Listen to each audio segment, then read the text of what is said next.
అన్న తండేల్ సినిమా నిజంగా block buster అన్న. ఇందులో చాలా మంది కష్టం ఉంది. చంద్రమోహన్ రెడ్డి గారు చాలా కష్టపడ్డారు. డిఎస్పీ గారు కంబ్యాక్ ఇచ్చారు. చాలా మంది ఆ మ్యూజిక్ తో నిజంగా మైమర్పించాడు. చాలా కంబ్యాక్ అనిపించాడు. ఇంకోటి ఏంటంటే నాగ చైతన్య గారు శ్రీకాకుళం యాసలో నిజంగా ఒదిగిపోరని చెప్పాలి. ఆ డైలాగ్ డెలివరీ కానీ బాడీ లాంగ్వేజ్ కానీ నిజంగా సినిమా కోసం చాలా కష్టపడ్డాడు. ఇంకా సాయి పల్లవి గారు సమానంగా డాన్స్ అయితే ఎరగదీశాడు. ఇద్దరు కూడా చాలా బాగా చేశారు డాన్సుల్లో. సాంగ్స్ కూడా ఫస్ట్ హాఫ్ లో ఉన్న 3 సాంగ్స్ కూడా ఫస్ట్ హాఫ్ లో ఉంటాయి. చాలా అంటే చాలా బాగున్నాయి సాంగ్స్ కూడా. బుజ్జితల్లి ఆ సాంగ్ వచ్చినప్పుడు చాలా ఇన్వాల్వ్ అయిపోతారు అనమాట.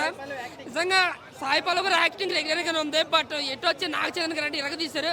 ద కెరియర్ బెస్ట్ పర్ఫార్మెన్స్ ఇచ్చారు. నిజంగా పుష్ప సినిమాలో అల్లు అర్జున్ గారు ఎంత యాక్ట్ చేశారో అంతకన్నా చాలా ఎఫర్ట్ పెట్టాడు. ఇందులో మాత్రం చాలా అంటే చాలా బాగుంది.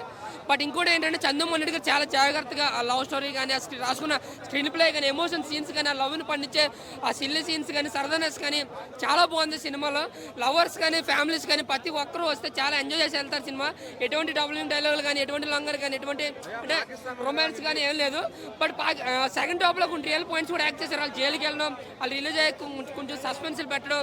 నిజంగా సినిమా ఫస్ట్ 10 నిమిషాలు స్లోకి వెళ్ళిన తర్వాత మాత్రం సినిమాలు నిలవలైపోతాయి. ఇంకా పక్కన ఎవరున్నారని కూడా చూడడం అనమాట. అంత బాగా తీశారు. ఇంకా అల్లు అరవింద్ గారు విజువల్ ఎఫెక్ట్స్ కానీ ప్రొడక్షన్ వాల్యూస్ కానీ చాలా గ్రాండియర్గా ఉన్నాయి. చెప్తున్నా అక్కినేని ఫ్యామిలీకి నాగ చైతన్య ముఖ్యంగా నాగ చైతన్యకి అయితే career best cinema, career guest performance అనమాట. తంగేలు ముందు తంగేల తర్వాత చాలా బాగుంది. ఫస్ట్ హాఫ్ కూడా చాలా లవ్ స్టోరీ చాలా సరదాగా తీసుకెళ్లారు. నాకు ఎక్కడ బోర్ కొట్టదన్న సినిమా. ఎక్కడ ఎటువంటి లిప్స్కి లాక్లు కానీ ఎటువంటి ఏమి లేకుండా ఒక సరదాగా మంచి లవ్ స్టోరీగా తీసుకెళ్లారన్న. ఎటు వచ్చి నాగ చైతన్య యాక్టింగ్ కోసం మాట్లాడుకుంటే డ్యాన్స్లో కానీ యాస్ కానీ మాట్లాడే డైలాగ్ డెలివరీ కానీ చాలా అంటే చాలా బాగుంది సినిమాలో. ఇంకా చంద్రమోహన్ రెడ్డి గారు డైల్ చేయను ఫస్ట్ హాఫ్కి సెకండ్ హాఫ్ డీల్ చేసిన ఏంటంటే ఎక్కడ బోర్ కొట్టకుండా సరదాగా మధ్య మధ్యలో కామెడీ అండ్ లవ్ని మనం ఎక్స్ప్రెస్ చేసేలాగా బాగా తీశారు. సో ఓవరాల్గా తంగేల్ సినిమా బ్లాక్ బస్టర్ మూవీ అన్న. హ్యాపీ వ్యాలంటైన్స్ డే అందరికీ. ఈ సినిమాతోనే ఈరోజు రోజ్ డే అయినా నాకు సంబంధం లేదు బ్రో, నేను single, only Valentine's day. Valentine's day ఎందుకు అంటే రియల్ లవ్ స్టోరీని చాలా బాగా చూపించారు సినిమాలో. దానితో పాటు దేశభక్తిని, జాలర్లు పడిన కష్టాలని, రియల్గా జరిగిన స్టోరీ కాబట్టి స్టోరీలో ఎక్కడ వేలెట్టడానికి లేదు. రియల్ స్టోరీని రియల్గా చూడటం చాలా బెటర్ అని నా ఫీలింగ్. ఇందులో చూపించిన పాయింట్స్ చాలా అంటే చాలా బెస్ట్, చాలా బాగా అనిపించింది. ఒక నాగ చైతన్య గారు లీడర్షిప్ క్వాలిటీస్ చూపిస్తారు ఈ సినిమాలో. ఆ పాయింట్స్ అన్ని చాలా బాగా అనిపించాయి.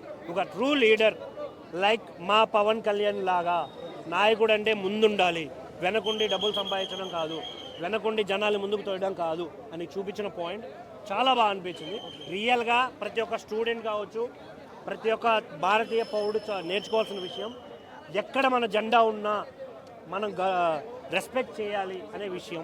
ఇలా చాలా విషయాలు చూపించారన్న, చాలా ఉన్నాయి. బట్ నాకు ఇరిటేటింగ్ అనిపించింది బుజ్జితల్లి సాంగ్ ఒక్కటే. అది కూడా ఎందుకు అంటే రిపీటెడ్ మోడ్లో విన్నట్టు అనిపించడం. అంటే వాళ్ళిద్దరు కలిసిన ప్రతిసారి అదే మ్యూజిక్ రావడం కొంచెం ఇబ్బందిగా అనిపించింది తప్ప, ఫస్ట్ హాఫ్ కొంచెం అక్కడక్కడ కొన్ని సీన్లు ఏదో స్లోగా వెళ్తుందేమో అని ఫీల్ వస్తుంది తప్ప, కానీ సెకండ్ హాఫ్ ఎప్పుడైతే స్టార్ట్ అయిందో ఫిదా అయిపోతాం ఉన్నా. లాస్ట్ 35 minutes రియల్ లవ్ చేసిన ప్రతి ఒక్కడి కళ్ళల్లో నీళ్ళు రాకపోతే భయ్యా సర్దార్ బాలు తెలుసుగా, కావాలంటే వేసుకోండి గట్టిగా, నో ప్రాబ్లం. రియల్గా ట్రూ లవ్ చేసిన ప్రతి ఒక్కడి కళ్ళల్లోంచి నీళ్ళు వస్తాయి. కానీ ఆ అమ్మాయిల గురించి చెప్పిన మాట అయితే రియల్ అనిపించింది. ఆడపిల్ల కళ్ళల్లో వచ్చే ప్రతి నీరు మగవాడి వల్ల అయితే దానికి చాలా భారీ మూల్యం చెల్లించాల్సి ఉంటుంది.